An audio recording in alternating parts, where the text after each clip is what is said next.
Baik rekan-rekan mahasiswa, berjumpa kembali pada mata kuliah Harmonisasi Masyarakat Multikultural, di mana pada pertemuan ini kita telah sampai pada pertemuan yang ke-9, yang pada pertemuan ke-9 sampai dengan ke-16 nanti, yang mengampu adalah dari saya.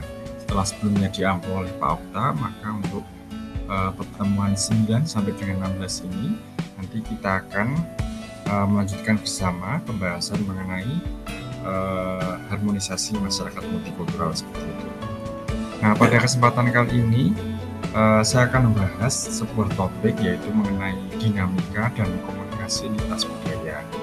Di mana pada topik kali ini kita akan banyak berbicara seputar perkembangan kebudayaan dan juga dampak dari perkembangan kebudayaan itu, sehingga diperlukan sebuah hal atau sebuah strategi yaitu mengenai komunikasi lintas budaya. Nah, apa itu komunikasi lintas budaya dan apa itu dinamika dan apa korelasinya antara dinamika sehingga dibutuhkan sebuah keterampilan yaitu komunikasi lintas budaya. Nah, itulah beberapa hal yang bisa kita pahami yang menjadi poin utama dari pembahasan kita pada topik kali ini. Untuk fokus pembahasannya sudah saya jelaskan tadi ya. Kemudian untuk yang pertama kita akan membahas terlebih dahulu tentang dinamika kebudayaan. Nah, secara bahasa kita tahu bersama bahwa yang namanya dinamika itu diartikan sebagai sebuah hal yang mengalami perubahan seperti itu. Jadi dinamika, dinamis itu kalau secara istilah bisa diartikan sebagai sebuah perubahan. Nah, kebudayaan juga demikian. Kebudayaan itu merupakan sebuah entitas yang sifatnya itu sangat dinamis, yang seringkali mengalami perubahan, yang membawa berbagai dampak bagi kehidupan manusia. Dan dia tidak sifatnya statis, tapi dia sifatnya adalah dinamis, mengikuti perkembangan, mengikuti dari masyarakat sebagai pelaku kebudayaannya. Kemudian dalam prosesnya, perubahan kebudayaan itu mengikuti perkembangan situasi dan waktu, dan kita tahu bersama yang namanya situasi dan waktu itu nanti akan terus-menerus berubah sesuai dengan kreativitas dan upaya manusia dalam mewujudkan sebuah perubahan. Nah, untuk yang bentuk-bentuknya saya kira ada banyak yang teman-teman saya yakin juga sudah sedikit tahu tentang beberapa istilah ini, yaitu ada evolusi, ada difusi, akulturasi, asimilasi, dan juga inovasi. Nah, berbagai istilah ini sudah teman-teman dapatkan ketika dulu mempelajari mata pelajaran sosiologi di kelas 12 di materi perubahan sosial. Untuk beberapa istilah itu saya yakin teman-teman sedikit masih ingat lah ya, tentang apa itu evolusi, tentang apa itu difusi, sampai dengan yang terakhir adalah inovasi. Untuk evolusi sendiri diartikan sebagai sebuah perubahan yang sifatnya sangat berlangsung lama seperti itu, dan perubahannya sangat kecil seperti itu ya. Untuk difusi secara singkatnya diartikan sebagai penyebaran kebudayaan, sementara kalau akulturasi itu adalah perpaduan dua kebudayaan yang menghasilkan budaya baru, di mana unsur-unsur asli dari kebudayaan lama itu masih yang nampak ya. Kemudian kalau asimilasi hampir sama dengan akulturasi, cuma perbedaannya kalau di asimilasi itu lebih kepada penggabungan dua unsur kebudayaan yang unsur barunya itu sudah menghilang, unsur aslinya itu sudah menghilang ya. Jadi benar-benar menjadi sebuah entitas atau unsur yang baru seperti itu. Kemudian kalau inovasi, dia adalah sebuah modifikasi atau sebuah pembaharuan. Dalam proses dinamikanya, seringkali timbul pergesekan budaya yang berujung pada konflik. Nah, sebenarnya arah pembahasan kita pada topik kali ini itu akan mengarah pada aspek ini, yaitu dalam proses dinamika kebudayaan itu menghasilkan sebuah proses budaya yang dimana proses budaya itu menimbulkan sebuah pergesekan atau pertentangan yang kita sebut sebagai istilahnya adalah konfliknya seperti itu. Nah, konflik inilah yang membutuhkan peran sosiolog, peran antropolog untuk memberikan sebuah solusi, memberikan sebuah analisis dengan menggunakan berbagai pendekatan yang sosiologis maupun antropologis. Nah, komunikasi lintas budaya itu nanti masuk dalam pembahasan ini. Itu kaitannya dengan bagaimana kita sebagai sosiolog maupun antropolog itu berperan dalam memberikan sebuah solusi terhadap persoalan-persoalan konflik yang terjadi antar kebudayaan. Nah, jadi fokus kita ke sana. Jadi kita akan belajar bagaimana tekniknya, bagaimana strateginya, apa saja faktor pendorong dan juga penghambatnya seperti itu. Oke teman-teman ya, jadi itu adalah pengantar tentang dinamika kebudayaan. Kemudian berikutnya kita akan membahas tentang komunikasi lintas budaya atau dalam bahasa Inggris disebutnya sebagai intercultural communication. Stewart itu adalah seorang ilmuwan yang dia berfokus pada kajian tentang komunikasi lintas budaya seperti itu, mendefinisikan bahwa yang namanya komunikasi antar budaya atau lintas budaya itu adalah sebuah proses komunikasi atau penyampaian pesan di bawah atau dalam konteks kebudayaan yang berbeda bahasa, ya, berbeda norma, berbeda adat, dan juga berbeda kebiasaan di antara individu kelompok maupun kelompok dari kelompok. Nah, ini jadi konteksnya berbeda antara dua individu, dua kelompok maupun individu dengan kelompok tadi. Kemudian dalam komunikasi lintas budaya itu terjadi sebuah proses pertukaran pikiran, proses pertukaran makna antara orang yang berbeda budaya. Jadi di sini jelas bahwa yang namanya komunikasi itu mengandung sebuah makna, di mana makna itu terdapat dalam berbagai simbol yang melekat dalam diri kita maupun dalam makna atau kata yang kita sampaikan. Jadi kata itu mengandung sebuah makna. Disinilah pentingnya sebuah komunikasi itu mampu memberikan sebuah solusi, mampu memberikan sebuah pencerahan bagi terselesaikannya sebuah masalah. Nah, itu sebenarnya adalah hakikat dari komunikasi yang sifatnya lintas budaya. Nah, mengapa kita harus belajar komunikasi lintas budaya seperti itu ya, muncul tanda tanya bahwa yang namanya kita sosiolog, kita antropolog itu dituntut untuk mempunyai skema berpikir tentang bagaimana kita mampu berkontribusi, memberikan sumbangsih terhadap berbagai hal, yang dimana berbagai hal itu mampu kita berikan warna dengan pemikiran kita. Jadi kalau kita bicara komunikasi lintas budaya, berarti kita akan bicara tentang bagaimana sih sebuah komunikasi itu mampu mempengaruhi sebuah keputusan, bagaimana sih komunikasi antar budaya itu mampu mempengaruhi sebuah hal yang tadinya berpecah menjadi bersatu dan sebagainya. Jadi arah kita adalah menuju ke sana seperti itu. Secara umumnya, kalau kita perhatikan, tujuan komunikasi lintas budaya itu ada 4. Jadi kita bagaimana berupaya mengubah sikap, mengubah opini atau pandangan, mengubah perilaku, dan juga mengubah masyarakat kalau dalam tujuan akhirnya. Yang pertama adalah mengubah sikap. Dimana kalau kita komunikasi dengan orang yang berbeda budaya, dengan makna atau pesan yang kita sampaikan, maka si komunikator itu berharap dia mampu mengubah sikap dari lawan bicaranya atau komunikannya itu. Dari yang sebelumnya misalkan menaruh prasangka buruk, itu kemudian dirubah oleh si komunikator dengan bahasa-bahasa yang integratif ya, yang sifatnya menyatukan, yang sifatnya merangkul seperti itu. Kemudian mengubah opini atau pandangan. Nah, ini hampir sama. Kalau yang sikap lebih kepada aspek perilaku seperti itu, lebih kepada aspek afeksi. Tapi kalau kemudian secara opini berarti lebih kepada tentang pandangan, sebuah perspektif. Jadi di sini sosiolog ketika melakukan komunikasi lintas budaya berarti dia bertugas untuk meluruskan opini atau memberikan sebuah pandangan baru terhadap pandangan-pandangan yang selama ini mungkin dirasa kurang baik antar dua budaya yang berbeda. Misalnya ya, ada dua budaya yang berkonflik. Misal kita menjadi sosiolog di sana. Nah, komunikasi lintas budaya yang dua budaya berbeda ini, misalkan Bali sama Dayak seperti itu, misalkan sedang berkonflik. Nah, disinilah dibutuhkan sebuah kemampuan di mana kita dituntut untuk mengubah opini dari masing-masing kelompok itu.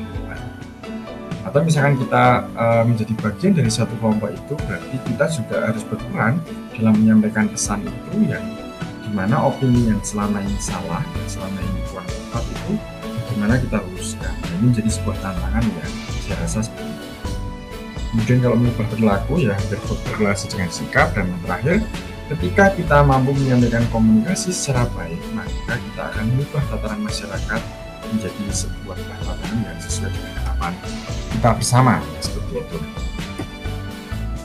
Ini adalah sebuah ilustrasi yang menggambarkan tentang konteks komunikasi antar budaya.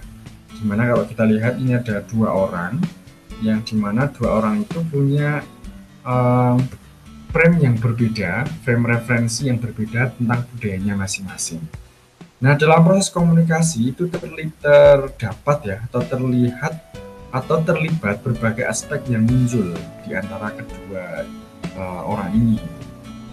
Ada sebuah pertukaran simbol, symbolic exchange proses ya, berarti pertukaran simbol secara simbolis seperti itu. Pertukaran proses pertukaran simbol ya, jadi kurang lebih seperti itu antara dua orang ini, semisal seperti itu. Ketika berkomunikasi, mereka bertukaran simbol satu sama lain. Jadi simbol berupa kata, simbol berupa kalimat, dan sebagainya. Nah, kemudian di proses pertukaran simbol itu, maka muncul yang namanya intercultural perception. Jadi persepsi yang muncul, persepsi antar budaya yang muncul itu diakibatkan karena ya itu tadi pertukaran simbol di antara kedua. Jadi semisal kalau dalam budaya itu kan kita mengenal yang namanya relativisme. Kita tahu yang namanya budaya itu adalah relatif, karena di dalamnya ada sebuah value atau nilai, di mana budaya yang kita anggap baik itu belum tentu juga dianggap baik oleh budaya lain. Nah, maka itulah yang kemudian menimbulkan intercultural perception yang berbeda. Jadi seringkali komunikasi antar budaya itu kurang berjalan dengan baik karena dua hal ini. Jadi yang pertama, ketika ekspektasi atau intercultural expectation-nya itu tidak sesuai dengan intercultural perception. Nah, maka kemudian muncul berbagai proses, muncul berbagai dampak yang kurang baik, sehingga dibutuhkan sebuah upaya lebih untuk menyatukannya kembali. Nah, ini adalah skema sederhananya ya. Jadi intinya seperti itu, ketika proses komunikasi terjadi sebuah pertukaran simbol. Nah, disinilah peran kita dalam menyampaikan simbol secara baik sehingga nanti tercapai sebuah tujuan komunikasi lintas budaya yang diharapkan. Nah, fungsinya sebenarnya adalah banyak sekali, tapi ini ada beberapa hal yang menurut saya penting, yaitu yang pertama fungsi identitas sosial, fungsi integrasi ya, fungsi pengetahuan bersama, pengawasan, fungsi bridging atau menjembatani, dan juga sosialisasi nilai. Nah, misalkan dalam proses komunikasi itu kita bicara tentang identitas. Jadi identitas antara dua orang yang berbeda budaya ini pasti di dalamnya terjadi sebuah pertukaran simbol. Nah, simbol itu nanti juga bagian dari identitas. Maka dalam proses komunikasi itu juga secara tidak langsung menyampaikan sebuah identitas sosial yang berbeda. Nah, fungsi yang tidak kalah pentingnya adalah integrasi. Jadi integrasi itu lebih pada fungsi penyatuan. Jadi komunikasi lintas budaya tujuannya atau fungsinya untuk mengarah pada fungsi penyatuan sosial. Dan yang ketiga adalah komunikasi bersama seperti itu. Jadi ketika komunikasi lintas budaya itu dilakukan, maka akan tercipta sebuah pengetahuan yang bersama itu jadi pengetahuan yang selama ini kita miliki hanya seorang diri, tapi ketika kita komunikasi lintas budaya, maka pengetahuan kita akan menjadi tersebar dan akan menjadi pengetahuan bersama yang diharapkan seperti itu. Pengawasan ini berkaitan dengan nilai norma, dan menjembatani itu maksudnya adalah bagaimana ketika kita berkomunikasi kita mampu memberikan sebuah sarana bagi kita dalam menyampaikan ide-ide pada pihak lain atau budaya lain. Kemudian kalau sosialisasi nilai, berarti di dalamnya terjadi sebuah proses transformasi nilai, transformasi sesuatu yang kita anggap baik dan sebagainya kepada budaya lain. Nah, untuk hambatannya juga tidak kalah banyak ya. selain dari faktornya gitu. Jadi hambatan yang pertama adalah ketika kita melakukan komunikasi lintas budaya itu sangatlah sulit seperti itu, karena kita menghadapi sebuah situasi yang norma kita itu berbeda. Jadi seperti yang saya jelaskan di awal tadi, kalau apa yang kita anggap baik, norma yang kita anggap baik itu belum tentu dianggap baik oleh orang lain ya. Dan begitu juga kebalikannya seperti itu. Apa yang kita anggap buruk itu, tapi bisa jadi itu baik juga untuk budaya lain. Contohnya adalah misalkan ketika kita berkomunikasi lintas budaya dengan yang budaya berbeda, misalnya ya, saya adalah etnis Jawa dan saya melakukan komunikasi dengan etnis yang lain, misal adalah Dayak seperti itu, maka normanya sangatlah berbeda gitu. Misal kalau di saya itu budaya salaman itu menjadi sebuah hal yang lumrah seperti ya. Jadi kalau salaman kemudian berkata yang lemah lembut dan sebagainya itu adalah sebuah hal yang menurut kami adalah baik. Tapi bisa jadi simbol salaman itu menjadi bermakna lain dan bagi etnis lain seperti itu. Ini bagi etnis lain punya simbol yang berbeda atau pemaknaan yang berbeda terhadap salaman itu tadi ya. Nah, itu adalah contoh yang simpel seperti itu, dan di luar sana banyak sekali contoh-contoh yang mengidentifikasi atau menunjukkan adanya perbedaan norma. Kemudian yang kedua adalah etnosentrisme. Etnosentrisme diartikan sebagai sebuah sikap atau pandangan di mana kita menilai budaya lain itu kurang baik. Jadi ketika suatu budaya menganggap budaya di luar kelompoknya itu adalah hal yang kurang baik. Jadi dia fokus pada budayanya sendiri seperti itu ya. Kemudian kalau stereotype itu adalah sebuah pelabelan, sebuah stigmatisasi yang belum tentu itu benar, tapi itu dipahami oleh masyarakat secara umum melalui sebuah konsensus atau kesepakatan. Misal kalau misalkan kita tahu ada etnis tertentu yang dicap sebagai etnis yang galak, etnis yang dia susah diajak komunikasi, etnis yang dia brutal dan sebagainya. Itu adalah sebuah stigmatisasi yang muncul dari stereotip. Kemudian kalau prasangka ya berarti lebih kepada prasangka ya, lebih kepada penilaian yang sifatnya kurang tepat. Jadi yang keempat adalah perbedaan perspektif atau cara pandang, pola pikir karena diakibatkan value atau nilai yang berbeda. Faktor bahasa ini juga menjadi poin hambatan yang sangat krusial seperti itu, karena bahasa itu menjadi sebuah simbol di mana kalau kita salah memahami simbol maka kita juga akan salah dalam memahami pesan yang disampaikan. Nah, bahasa itu terkait dengan dua hal yang di bawah ini, yaitu adalah sintaksi dan juga semantik ya. Jadi sintaksi dan semantik itu berkaitan dengan tata bahasa. Kemudian ketidakmerataan pendidikan juga menjadi sebuah hambatan dalam proses komunikasi lintas budaya. Dan yang terakhir adalah culture shock atau geger budaya. Jadi culture shock itu lebih mengacu kepada ketidaksiapan dalam menerima sebuah perubahan. Jadi ketika kita berkomunikasi dengan budaya lain dan kita punya budaya sendiri dan kita menghadapi budaya yang berbeda, maka seringkali kita menghadapi sebuah proses yang kita sebut sebagai culture shock gitu ya, atau kegoncangan atau ketidaksiapan dalam menerima sebuah perubahan baru. Sebagai hambatan itu sebenarnya ya teman-teman, akarnya lebih kepada ini nih, yaitu adalah pola budaya. Di pola budaya itu lebih mengacu kepada struktur atau hal-hal yang sebenarnya itu menjadi titik poin dari komunikasi lintas budaya. Jadi kalau kita tahu pola budaya, maka kita akan tahu tentang sebab dari kegagalan dari komunikasi. Kita akan bisa tahu tentang hal-hal yang dianggap baik oleh budaya lain seperti itu, nilai-nilai yang dianggap baik. Kemudian kita akan bisa tahu tentang kepercayaan, kita akan tahu tentang nilai norma yang dianggap oleh budaya lain, kita akan tahu juga tentang hal lainnya yang sekiranya itu menjadi keyakinan atau hal yang dianggap baik oleh budaya lain itu.